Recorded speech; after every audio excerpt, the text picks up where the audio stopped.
finally got the phone number of the woman he liked, but just then, a massive truck rumbled past, and a gust of wind snatched the paper, with her contact info right out of his hand. He quickly asked her to write it down again, but she shook her head firmly. "That's a sign," she said. "Fate's telling us to back off." Turns out, she'd always believed in destiny.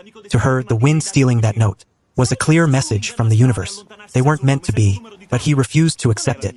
If fate had brought them together in the first place, then they were meant to be, and he wasn't letting go that easily. To test whether destiny was truly on their side, she pulled out a pen and a $5 bill.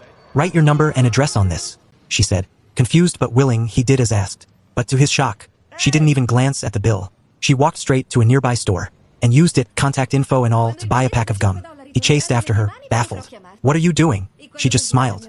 "If this $5 ever finds its way back into my hands, I'll call you, and when you hear my voice on the other end, you'll finally believe in fate.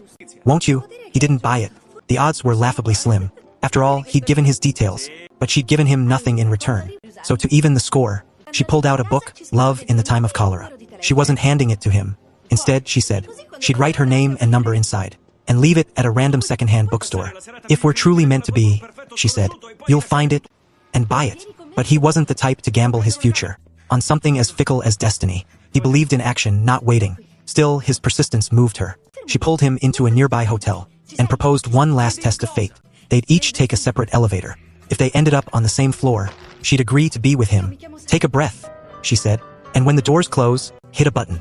"I don't understand this," he said. "You don't have to," she replied. "You just have to have faith." "Faith in what? Destiny?" With that, she tossed him one of her brand new gloves. As the elevator doors slowly sealed shut, he stood frozen, staring at the row of buttons, completely lost. In the end, he pressed a floor at random, not knowing she'd chosen the exact same one.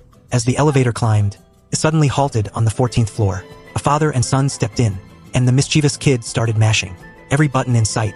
Frustrated but helpless, he could only watch the floors tick by. When the doors finally opened, she was already stepping out, and he hadn't even gotten a chance to explain. Meanwhile, she had no idea. He was stuck in the elevator. She waited by the exit, expecting him, but he never came. Time passed. Disappointment settled in. Maybe this was fate's final answer. With a heavy heart, she turned to leave. But just as the elevator doors closed behind her, he stepped out of another car on the same floor. Too late.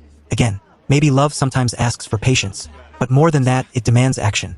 He sprinted into the crowd, scanning desperately, but she was gone. Regret and sorrow crashed over him. In his despair, he remembered their first meeting. It was Christmas Day in a packed department store. They both reached for the last pair of black gloves. When he realized it was the final set, he let her have them, gentleman that he was. She smiled, invited him to share dessert, and from that moment, he was hooked. As they parted, he finally mustered the courage to ask for her number. She just said, "If we're meant to meet again, we will. It's just not the right time now." And with that, she walked away, leaving him with nothing but hope. He assumed that was it, their story over before it began. But as he turned to leave, he remembered his scarf was still in the dessert shop. He went back, and to his shock, she was there too, having forgotten her gloves. Their eyes met. Something electric clicked between them. Without hesitation, they agreed to meet again, and spent the whole day ice skating.